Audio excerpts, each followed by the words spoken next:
Salut à tous et bienvenue pour un nouveau Top Retour spécial Tipeee, demandé une fois de plus par Eureka et je l'en remercie encore, et je vous conseille à nouveau sa chaîne qui vaut le détour sincèrement.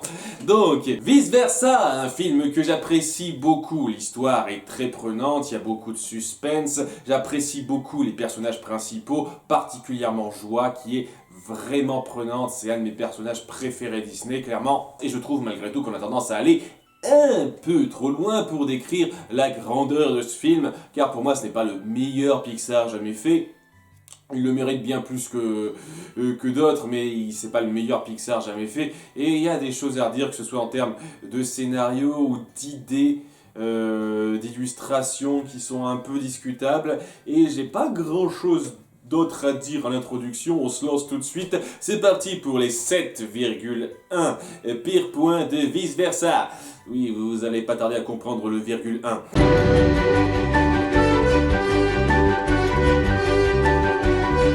Numéro 7,1 donc, le titre français. Je me suis déjà étendu là-dessus dans mon top 20 des pires traductions de titres Disney en français, et je vais pas aller beaucoup plus loin à part dire que voilà, Inside Out, c'était parfait de le traduire en sans dessus-dessous. Ça reprenait très bien la thématique que voulait faire passer le titre qui est présente tout le long du film. Et vice versa, c'est une expression à la con qui se rapporte à pas grand-chose dans le film, qui honnêtement est insultante pour ce que voulait faire passer le titre de base. Après, je vais pas aller trop loin, je vais pas me plaindre exagérément là-dessus parce que j'en ai déjà parlé. D'une part, c'est seulement le titre français, hein, donc ça vient pas du film à la base. Et puis même si le titre original était à chier aussi, ça ne changerait rien à la qualité intrinsèque du film en soi. C'est juste une étiquette qu'on pose sur le film. Ça pourrait bien s'appeler Boum Boum Tralala que j'apprécierais autant le film, hein, on est bien d'accord. Mais c'est juste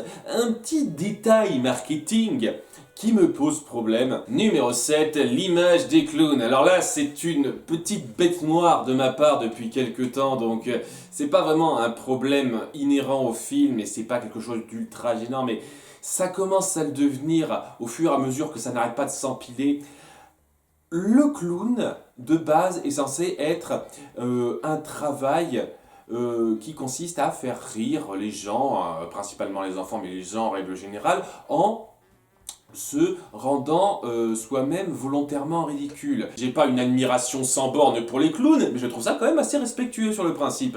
Mais dans quasiment tous les films dernièrement, et même depuis longtemps, il y a toujours cette image du clown qui est soit une espèce de figure de l'horreur, mais vraiment de l'horreur, soit une espèce de guignol insensible qui sert plus à faire chier le monde qu'autre chose en fait.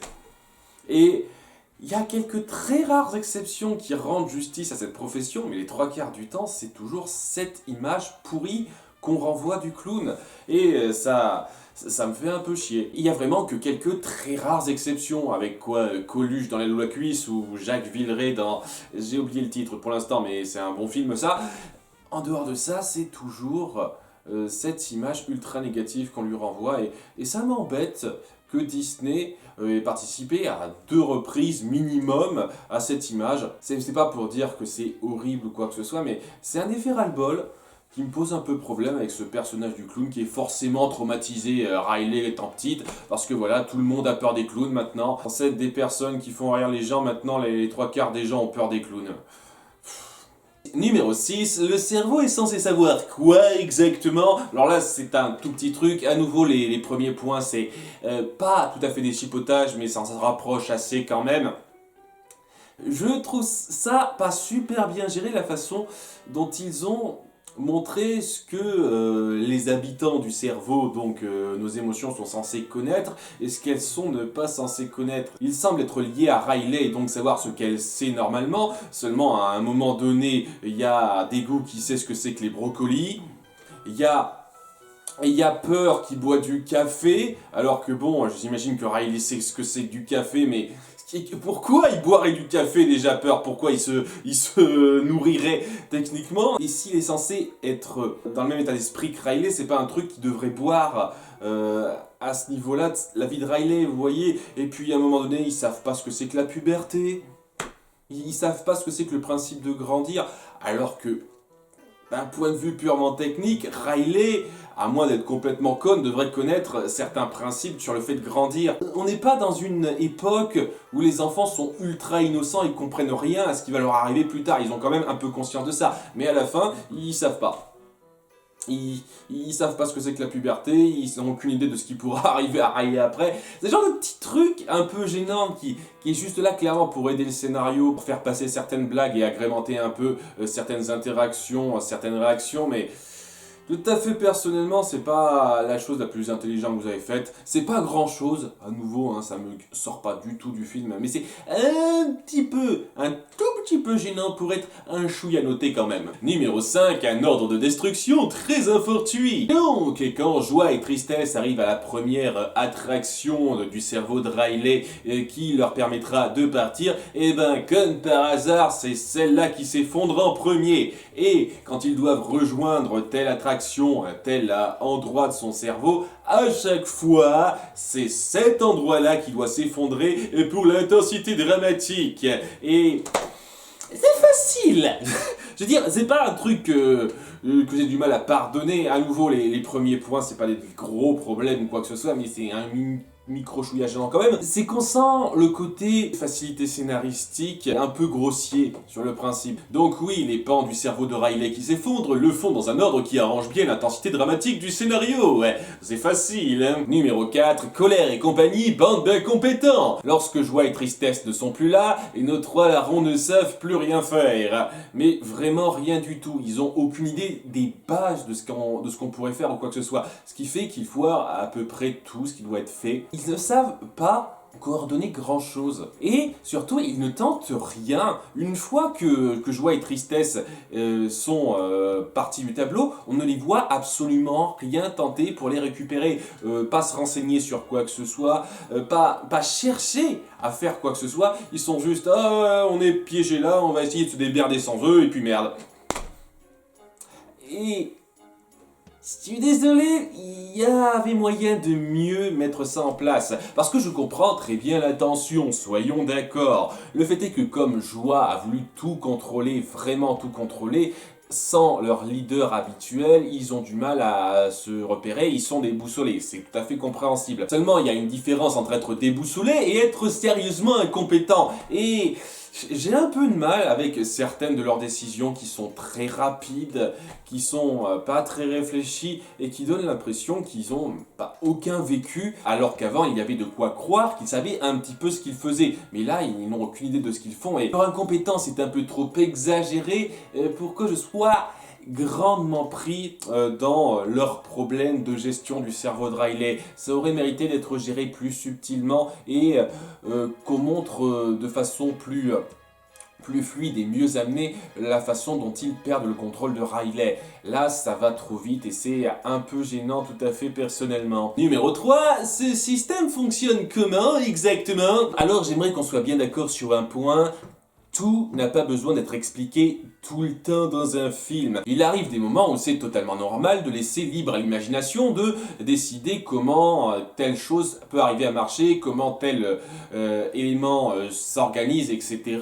C'est tout à fait normal et je vais pas nier que par moment, je comprends très bien cet état d'esprit. On va pas expliquer comment fonctionne chaque micro-détail de ce monde, comment tout ça est censé s'organiser, se gérer. Le problème, c'est que vous mettez en place plusieurs moments, plusieurs éléments qui demandent vraiment à avoir une réponse. Par exemple, si on peut faire passer n'importe quelle boule de mémoire dans un tuyau pour les amener directement au cerveau, pourquoi on pourrait pas faire ça directement avec les souvenirs primordiaux? Et je sais qu'il y a beaucoup de gens qui ont déjà essayé de trouver des excuses pour expliquer ça, mais c'est pas à vous de le faire, c'est au film. Et il y a pas mal d'autres éléments qui me posent problème, c'est pas seulement cette histoire-là, il y a aussi le fait que jusqu'à présent, apparemment, personne ne communiquait avec les émotions du cerveau.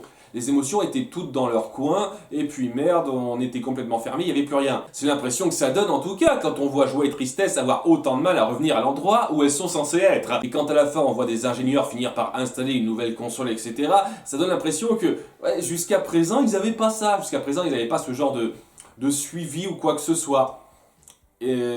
c'est un peu problématique. Ils ont géré ce cerveau sans rien faire, sans essayer de comprendre comment ça se gérait pendant tout ce temps. Il a juste fallu attendre qu'il y ait une crise énorme pour qu'ils pensent à le faire. Ça fait passer au mieux nos personnages pour des insouciants qui n'avaient aucune idée de comment était censé marcher ce monde dans lequel ils sont nés, qui devrait quand même les interpeller un peu. Et au pire pour des incompétents pas capables de communiquer et de faire gaffe à quoi que ce soit dans leur environnement. Et ouais, j'imagine que c'est pour coller un petit peu au thème renfermé sur soi de joie qui veut se dire ouais tout doit être géré par moi, etc. Mais elle peut penser à tout gérer elle-même en faisant gaffe à ce qui se passe à côté. Personne n'y a pensé, rien du tout. Un peu discutable, personnellement, un peu discutable. Quoi qu'il en soit, jusqu'à présent, ce ne sont pas des grosses plaintes que j'ai. Voilà, ce sont des petits problèmes qui gênent pas horriblement ma vision du film ou quoi que ce soit. Hein. J'arrive facilement à outrepasser ça. Mais là, on va venir à deux problèmes qui me posent sincèrement problème. Je me répète un petit peu, c'est parti. Numéro 2, une situation d'illustration à redire. J'ai entendu cet argument des tas de fois en commentaire, donc je vais revenir là-dessus. Des tas de gens ont pas arrêté de dire oui, mais ça peut être vachement important de déménager, ça peut représenter quelque chose de très grave, surtout pour un enfant, tout ça, t'imagines, c'est son monde qui s'écroule, tout ça pour elle. Alors, d'une part, c'est le genre de scénario qu'on a vu des tas de fois dans des films tout court, dans les films familiaux, des tas de films familiaux, où oh, on a ce pauvre gars qui déménage et qui a du mal à se faire à son nouvel environnement, du vu et du revu. Ça n'aide pas à être grandement pris dedans, mais le gros problème que j'ai avec ça, c'est que le film met en place clairement les émotions dans notre tête comme un système à peu près wheelé. C'est-à-dire que c'est pas réellement Riley, bizarrement, qui décide de la plupart de ces choses, c'est vraiment ses émotions dans sa tête qui décident comment elle gère à peu près tout ça. C'est très particulier comme configuration et ça rend de ce fait l'approche de comment elle fait face à ce problème très différente de comment on pourrait voir ça d'un point de vue normal tel qu'on le voit, c'est-à-dire on est un enfant, on sait jamais à quoi on pense, les émotions c'est complexe, c'est pas seulement 5 personnes dans sa tête qui décident ce qu'on gère, c'est beaucoup plus complexe que ça. À ce moment-là, oui, je suis sûr qu'il y a beaucoup d'enfants qui, lorsqu'ils déménagent, ça doit être super horrible pour eux, etc. Seulement c'est pas le cas ici. C'est pas défini comme ça, c'est clairement défini avec un système de 5 personnes qui gèrent son cerveau. Et si je peux pas nier qu'il y a un côté sans doute réprimé de Riley par rapport au fait que oui, ses sentiments cherchent davantage à partir vers la tristesse, à mettre en avant la tristesse, je trouve pas une seule seconde que la situation qu'on a mis en place requiert de façon vitale qu'on ait recours à la tristesse. Aborder les choses comme Joie l'a fait au début de l'histoire, je ne vois absolument aucun problème à ça. Où est le problème dans le fait de prendre de façon positive un déménagement et d'essayer de trouver le meilleur, de vite se refaire, de se faire de nouveaux amis? C'est pas une situation qui requiert forcément d'être super triste. Je suis désolé, déménager, c'est pas obligatoirement avoir besoin de pleurer, être méga triste. Ce n'est qu'une option, une possibilité. Une possibilité que je trouve pas grandement exceptionnelle. Vous m'excuserez, hein, moi quand je vois quelqu'un pleurer parce que son ancienne maison lui manque, déjà vu plein de fois, j'en ai déjà parlé, et ouais, désolé, j'ai vu beaucoup plus prenant que ça, même en termes de vie réelle, hein, vous m'excuserez. Et j'aimerais qu'on soit bien clair, le concept que recherche le film est très intéressant et important. La tristesse est une partie vitale de notre vécu. On a besoin d'être triste pour pouvoir supporter certains moments. Et c'est ce en quoi j'aime beaucoup le développement de joie et de tristesse, complètement indépendamment de la situation. J'aime énormément ces deux personnages, la façon dont ils sont développés, et ce que ça signifie intrinsèquement à la fin. Mais la situation de départ, le fait d'être pris dans un déménagement un peu pourri, d'autant plus qu'on la voit rapidement avoir encore le contact avec ses anciennes amies. Donc c'est pas comme si elle avait totalement coupé les ponts avec sa vie d'avant. Pour moi, il y avait de bien meilleures situations à instaurer pour justifier que la tristesse peut être indispensable. Et numéro 1, les autres cerveaux gimmickesques. Ou comment atténuer la complexité que vous mettez en place. J'aime beaucoup la diversité qui est mise en place dans le cerveau de Riley. On montre vraiment quelque chose d'assez impersonnel mais à la fois de très personnel autour de ses émotions qui définissent un peu ce personnage, qui sont très diversifiés. On a 3 femelles, 2 mâles, à aucun moment on a l'impression que ce soit stéréotypé ou quoi que ce soit, ce sont juste des émotions qui sont fidèles à leurs émotions, c'est très sympathique. Et puis à côté, on a les émotions de tous les autres personnages qu'on montre rapidement et qui sont des putains de stéréotypes débiles. Déjà la mère et le père qui montrent des stéréotypes pas très recherchés de vieux couples. Ensuite, tous ces persos secondaires à la fin qui ont un cerveau à peu près aussi stéréotypé qu'ils le sont en apparence. C'est très intéressant. Je comprends même pas pourquoi vous leur avez donné à tous le même look. À ce moment-là, toutes les émotions de Riley sont censées avoir la même coiffure qu'elle.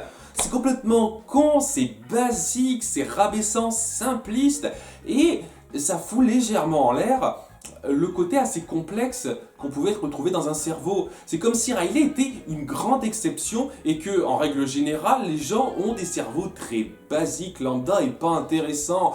Et c'est chiant, c'est très chiant. C'est 3 fois rien, c'est fait pour la blague, mais c'est une blague très malvenue qui gâche assez considérablement votre postulat. Et voilà toutes les choses qui me dérangent dans Vice Versa. Ça n'empêche que j'aime beaucoup ce film malgré tout, j'apprécie beaucoup l'histoire, les 2 héroïnes principales, je les adore, en particulier Joie, un des personnages Disney préférés, j'en ai déjà parlé. Je suis vraiment pris par l'imagination qui est fournie autour de ce que pense Riley, de ce qu'il y a dans la tête de Riley. C'est très bien foutu ça aussi, il y a beaucoup de moments de suspense, de tension forte, d'émotions, beaucoup d'émotions très réussies. C'est un film vraiment efficace sur tellement de points que je lui pardonne la plupart de ses défauts, vraiment. N'empêche, je comprendrais que certaines personnes aient des problèmes avec ça, parce que c'est pas non plus rien du tout, mais néanmoins c'est un film que j'apprécie énormément. Merci d'avoir suivi, à très bientôt pour de futures vidéos. Je rappelle que c'est un top retour Tipeee, donc il n'y a pas besoin de voter. À très bientôt, au revoir.